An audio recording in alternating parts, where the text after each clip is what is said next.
নমস্কার, শুভ সকাল। আর আজকের আমরা মথুরাপুর সাংগঠনিক জেলার বিজেপির সম্পাদক যিনি সঞ্জয় দাস। তো এই বিজেপি করতে এসে জীবনের প্রত্যেকটা পদে পদে কিভাবে লড়াই করতে হয়েছে। একসময় এই যেখানে এনার বাড়ি, এই জায়গাতেই পঞ্চায়েত মেম্বার হিসাবে জয় হয়েছিল তৎকালীন সরকার, যিনি তৃণমূল কংগ্রেসে যারা ছিলেন। তো ইনি প্রতিবাদ করতেন, দীর্ঘ অপেক্ষায় ছিলেন যে সরকার হয়তো কোনো দিন একদিন পরিবর্তন হবে। তবে এই সরকারের এই মুহূর্তে যে সমস্ত কাজ চলছে সেগুলো যেমন আমরা তুলে ধরা দেখিয়েছি আপনাদেরকে। তো আজকের দেখাবো যে উনার যে জীবনে মানে চলতে কতটা পরিশ্রম করতে হয়েছে, এই কঠিন লড়াইটা কেমন ছিল। দর্শকরা দেখছে। সঞ্জয়বাবু নমস্কার, আপনাকে গ্রামীণ কৃষি শিল্প সমাচার। নমস্কার, গ্রামীণ কৃষি সমাচারকে আমিও নমস্কার জানাচ্ছি। তো আজকের এই দর্শকদেরকে একটু জানাতে হবে যে আপনার এই উত্থান পতন, অর্থাৎ রাজনীতি জীবনে যখন এলেন, সেখানে যে একটা প্রতিকূলতা ছিল, সেই প্রতিকূলতা কাটিয়ে যে আজকের এই জায়গাতে আসা, কি বলবেন? দেখুন, বিষয়টা রাজনৈতিক জীবনে আমার অনেক উত্থান পতন এই রাজনৈতিক জীবনে এসেছে। আমি আমার রাজনৈতিক জীবনে প্রথমে আমি একটা ক্লাব সংগঠনের সেক্রেটারি থাকি 25 বছর। তো আমার রাজনৈতিক উত্থান ওইখান থেকেই। মানুষের ভালোবাসা কিভাবে পেতে হয় সেখান থেকে আমি বুঝতে পেরেছি যে রাজনৈতিক জীবনে যদি না আমি পদার্পণ না করি, এলাকার মানুষের কোনোদিন পাশে থাকা যায় না। একদম। তো রাজনৈতিক থেকেই মানুষের যে সেবা করা যায় সেটা আমি বুঝলাম 2013 সাল থেকেই। প্রথম পঞ্চায়েতে আমি নির্বাচনে দাঁড়াই, তখন আমার 31 বছর বয়স। তো সেই সময় প্রথম এক শিক্ষকের বিরুদ্ধে আমি দাঁড়িয়েছিলাম। আমার বিরুদ্ধে এক শিক্ষক, আমি তখন একজন ক্লাবের সম্পাদক। তখন থেকেই আমার সেই উত্থান শুরু হয়েছে। তো আমি 2013 সালে একজন প্রধান শিক্ষককে, তৃণমূলের প্রধান শিক্ষককে মানুষের আশীর্বাদ নিয়ে প্রথম জয় আমি 2013 সালে পঞ্চায়েতের মেম্বারের বিরোধিতা থাকি। তো সেই থেকেই আমি রাজনৈতিকে আমার উত্থান। তবে দীর্ঘ লড়াই আমার জীবনে। আমার বাবা 1993 সালে আমার এই বুথেই ভারতীয় জনতা পার্টির প্রার্থী হয়েছিলেন পঞ্চায়েতে, এই স্বামীগঞ্জ পঞ্চায়েতে। আচ্ছা আচ্ছা আচ্ছা। তখন আমি ক্লাস 8-এ পড়ি। তো বাবার সঙ্গে তখন থেকেই আমার এই বিজেপি সম্বন্ধে আমার অনেক ধারণা ছিল। তো আমি তখন বাবার সঙ্গে গিয়ে দেয়াল লেখা, তখন তো 1993 সালে ভারতীয় জনতা পার্টি এই পশ্চিমবাংলার মধ্যে খুব ছিটে ফোটা কয়েকজনই করতেন। তার মধ্যে কাকদ্বীপ বিধানসভায় ওনারা এখন কেউ নেই, সবাই মারা গেছে। না, যিনি বিধায়ক হিসেবে দাঁড়িয়েছিলেন সত্যরঞ্জন মাইতি, তিনি দাঁড়িয়েছিলেন একসময়। হ্যাঁ ছিলেন। ও তার তার সঙ্গী আমার বাবারাও ছিল, বাবাও মারা গেছেন, অনেক দেখেছি আমরা। তো আমরা সেই সময় দেয়াল লেখার পয়সাও ছিল না। তো সেই একটা ট্রেনে প্রতীকৃত ছবি এঁকে দেয়ালের সঙ্গে সেটিয়ে আমরা ব্রাশ দিয়ে করে বিজেপি একে এই চিহ্নে ভোট দিন এবং নাম লিখতাম। 2018 পরে আমি এই বিজেপিতে একদম ফুল সক্রিয়ভাবে রাজনীতিতে যোগদান করি। 2019 সালের লড়াই, সেখান থেকে তখন আমাদের সম্মানীয় দিলীপ ঘোষ রাজ্য সভাপতি ছিলেন। সেই সময় আমাদের বাংলা জুড়ে বিজেপির উত্থান শুরু। সেই যা শুরু, আমরা আর পেছন দিকে তাকাতে হয়নি।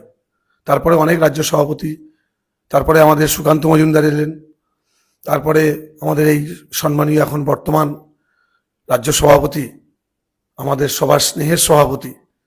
আপনারা জানেন, ওনার বক্তব্য শুনলে আমাদের গায়ে কাঁটা দিয়ে ওঠে। এত সুন্দর বক্তব্য। আমরা সত্যি আমাদের জীবনে, আমাদের এই জীবনে একটা সভাপতি পেয়েছি, মাননীয় শফিক ভট্টাচার্যকে, যার কথায় কোনো অন্য কথা পাবেন না। রাজ্যবাসীর যাতে কিভাবে ভালো থাকে, রাজ্যবাসী কিভাবে ভালোভাবে চলতে পারে, আইন কিভাবে আইনের পথে চলতে পারে এবং মানুষকে কিভাবে বিজেপিমুখী করতে পারে, ওনার মুখ থেকেই আমরা এবং ওনার কথা শুনেই আমরা কিন্তু আনন্দিত, আপ্লুত। সেইখান থেকেই আমরা সেই রাজনীতি আমরা আজকের করছি। কারণ আপনারা জানেন যে 2026 সালের লড়াইটা আমাদের কাছে সনাতনী হিন্দুদের কাছে মারাত্মক একটা কঠিন জায়গায় হয়ে দাঁড়িয়েছিল। একদম। আমরা জানি যে এই হারমাত তৃণমূল আমাদের বিজেপি কার্যকর্তাদের লিস্ট করে ফেলেছিলেন, তার মধ্যে আমিও ছিলাম কাকদ্বীপ বিধানসভার মধ্যে, এবং আরো অনেক কার্যকর্তা। আমরা যদি কোনো কারণে এই 2026-এ যদি অঘটন ঘটতো, এই জল্লাদদের তৃণমূল সরকার যদি আবার আসতো, অনেক মায়ের কোল খালি করে দিত। আপনি কোথাও একটা বক্তৃতা দিতে গিয়ে একটা কিছু বলেছিলেন, তৎকালীন মুখ্যমন্ত্রী যিনি ছিলেন, সেক্ষেত্রে আপনার বিরুদ্ধে একটা অভিযোগও হয়েছিল থানায়। আপনারা জানেন আমি কথাটা কিন্তু একদম খারাপ বলিনি। আমি তৎকালীন বলেছিলাম যে এ রাজ্যের ডাইনি বুড়ি। ডাইনি বুড়ি কথার অর্থ হচ্ছে, আপনারা জানেন ইতিহাস বা কাল্পনিক চরিত্রে আমরা রাক্ষসী ডাইনি বুড়ির নামটা তুলে ধরি। কেন ধরি? তখনকার রাজতন্ত্রে এই রাক্ষসী বলে আমরা বইতে পড়েছি। তো আমরা সেই তুলনায় আমি বলেছিলাম যে পশ্চিমবাংলাকে সুশাসন চাইলে, পেতে হলে, এই সনাতনী হিন্দুরা যদি আমাদের পশ্চিমবাংলায় হিন্দু সমাজকে রক্ষা করতে পারে, একমাত্র ভারতীয় জনতা পার্টি। আর এই পশ্চিমবাংলায় যিনি শাসন করেছিলেন, আমি তাকে ডাইনি বুড়ির সঙ্গে আখ্যাত দিয়েছিলাম, তার সঙ্গে তুলনা করেছিলাম। তুলনা করাটাই স্বাভাবিক। আজকের ডাইনি বুড়ি কেন বলছি, সেই সময় থাকাকালীন আমাদের মায়েদের কোনো নিরাপত্তা ছিল না। দেখবেন রাজ্যে কোনো শিল্প ছিল না, রাজ্যটা পুরো লিমিটেড ছিল। দুজনের পিসি ভাইপোর লিমিটেড, এবং নিচু স্তরে যারা ছিলেন পঞ্চায়েত প্রধান, এমএলএ, একনায়কতন্ত্র। আপনারা ভাবতে পারবেন না 26-এ যদি আবার এই ক্ষমতায় আসতো। আচ্ছা, আপনি তো বিরোধী দলনেতা হিসাবে এখানে জয়ী প্রার্থী ছিলেন বিজেপির, তো সেক্ষেত্রে আপনি কি কোনোদিন যে আপনার গ্রাম পঞ্চায়েত সেখানে কোনোদিন গেছেন, প্রতিবাদ করতে পেরেছেন? আমি 2.5 বছরের মিটিংগুলো যাওয়ার ফলে আজ পর্যন্ত আমরা যে এই পঞ্চায়েতে আমরা 2 মেম্বার জয়ী হয়েছিলাম 29 জন মেম্বারের মধ্যে, লড়াই করে ছাপ্পার বিরুদ্ধে, বুথ জ্যাম, রেগিং, তার বিরুদ্ধে লড়াই করে কিন্তু আমরা এই 2 প্রার্থী জিতেছিলাম এই গ্রাম পঞ্চায়েত, এই স্বামীবন্ধ গ্রাম পঞ্চায়েতের। 2.5 বছরে আমরা একটা কাজ দেয়নি আমাদের। এই একনায়কতন্ত্র প্রধান দেবকুমার দাস নিজেকে পঞ্চায়েতে বসে, চেয়ারে বসে বলতো আমার পঞ্চায়েত, আমাদের পঞ্চায়েত কথাটা বলতো না, নিজের সম্পত্তি ভেবে নিত। অনেক তৃণমূলের পঞ্চায়েত মেম্বাররা আমার কাছে অভিযোগ করেছে, তাদের সঙ্গে দূর ব্যবহার করেছে। আপনারা জানেন না হয়তো এগুলো, কিন্তু বিভিন্ন জায়গায় ইতিমধ্যে যা শোনা যাচ্ছে ওনার বিরুদ্ধে তো প্রচুর অভিযোগ। আমার কাছে ভুরি ভুরি লিখিত অভিযোগ আছে, ভুরি ভুরি অভিযোগ আছে। আমি বিডিও সাহেবকে জানিয়েছি, ডিএম অফিসে জানিয়েছি। ওনার যা অভিযোগ, পাপের 16 কলা পূর্ণ হবে না। সাধারণ মানুষ, গরিব মানুষের 1,20,000 টাকার এই কিছুদিন আগে, ভোটের আগে, সেখান থেকেও কাটমানি। অভিযোগের পাহাড় যদি আপনাদের কাছে তুলে ধরি, এর জবাব ওনাকে দিতে হবে। ওনার জন্য জেল যাত্রা তৈরি হয়ে আছে। আমরা আর কদিনের মধ্যে এই সমস্ত নথি নিয়ে এফআইআর করব। আমার এই পাশে, আমার নিজের হোম বুথে একটা মাছ মার্কেট হচ্ছে, এখনো পর্যন্ত পারমিশন দেয়নি। 11 লক্ষ টাকা আত্মসাৎ করেছে, 11 লক্ষ টাকা। আমার কাছে তথ্য আছে এবং অল কল রেকর্ডিং আছে। আমি ঠিক সময় ঘন্টা বাজিয়ে দেবো। শুধু তো আপনার নদীর চর কাটা থেকে শুরু করে সমস্ত জায়গায় বেআইনি ঘর। ইতিমধ্যেই বিবেকানন্দ পঞ্চায়েতের মধ্যে অনেক বেআইনি ঘর আছে। হসপিটালের কাছে বেআইনি ঘর, আর নদী বাউন্ডারির কাছে বেআইনি ঘর। নদীর চর বিক্রি করেছে। এই প্রধানের একমাত্র জায়গা জেল যাত্রা। আর আমাদের মাননীয় মুখ্যমন্ত্রী এই দুর্নীতিগ্রস্ত প্রধানদের জেল যাত্রার জন্য একদম তৈরি হয়ে আছেন। ইতিমধ্যে দেখতে পাচ্ছি যে বিভিন্ন জায়গায় বিভিন্ন কাউন্সিলর, প্রধান, উপপ্রধান তারা কিন্তু জেলে যাওয়া শুরু হয়ে গেছে। তো শুরু হবেই। রাজ্যটা তো পুরো সিন্ডিকেট রাজ্য করেছিলেন, নিজেদের কায়েম করেছিলেন। আপনারা বলুন তো, আপনি সাংবাদিক, তো আপনার তো এই, আমি শুধু এই এলাকাটা আপনাকে যেতে বলবো। ভুরি ভুরি অভিযোগ, শুধু এই পঞ্চায়েতের প্রধান নয়, সমস্ত রাজ্যের প্রত্যেকটা পঞ্চায়েত, প্রত্যেকটা কাউন্সিলর, প্রত্যেকটা বিধায়ক দুর্নীতিগ্রস্ত বিধায়ক। মথুরাপুর সাংগঠনিক জেলার অর্থাৎ 7টা বিধানসভা দায়িত্বে রয়েছেন, তো তো সেক্ষেত্রে শুধু আপনার এই গ্রাম পঞ্চায়েতে যেহেতু বিরোধী দল হিসাবে আপনি দীর্ঘদিন আছেন, এখনো রয়েছেন, তো সে আপনার এই এলাকা যদি আমি বাদ দিই, আরো যে সমস্ত জায়গাগুলো রয়েছে সেটা একই অবস্থা। 100% আগে অবস্থা। আপনি দেখতে পাচ্ছেন না, ইতিমধ্যেই আমাদের শরণাপন্ন হয়ে যাচ্ছেন, আমাদেরকে বলছে আমাদেরকে বিজেপিতে আমাদেরকে স্থান দিন। আমরা একটাও দুর্নীতিগ্রস্ত প্রধানদের স্থায়ী নেই আমাদের বিজেপিতে। যারা মানুষের রক্ত চুষে, মানুষের অর্থ চোষা মানেই রক্ত চোষা, এই সমস্ত দুর্নীতিগ্রস্ত তৃণমূলের নেতাদের কোনো বিজেপিতে স্থান নেই। আমাদের রাজ্য সভাপতি বলে দিয়েছেন, আমাদের মাননীয় শুভেন্দু অধিকারী বলে দিয়েছেন, কোনো স্থান নেই। এদের স্থান একমাত্র শ্রীঘর, আইনের ব্যবস্থা নিয়ে এদের জেল যাত্রাই হচ্ছে এদের একমাত্র জায়গায়, আর কোনো জায়গা নেই। এরা যে হুমকি দিয়েছে তাতে কি হবে? আজকের ভারতীয় জনতা পার্টি ক্ষমতায় এসছে বলে আজকের এখনো পর্যন্ত এরা বুক ফুলিয়ে চলছে।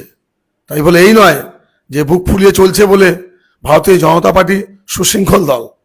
আজকের বলুন তো, 26-এর ভোটের পরে একটা বিরোধীর খুন হয়েছে কিনা, একটা বিরোধীর ঘর ভেঙেছে কিনা? ছিটেফোঁটা দুই একটা বিক্ষিপ্ত ঘটনা, তাও বিজেপির কোনো কার্যকর্তা নয়, বিজেপির পোর্টফোলিওতে আছে এমন কোনো কার্যকর্তা তৃণমূলকে আক্রমণ করেনি। কারা করেছে?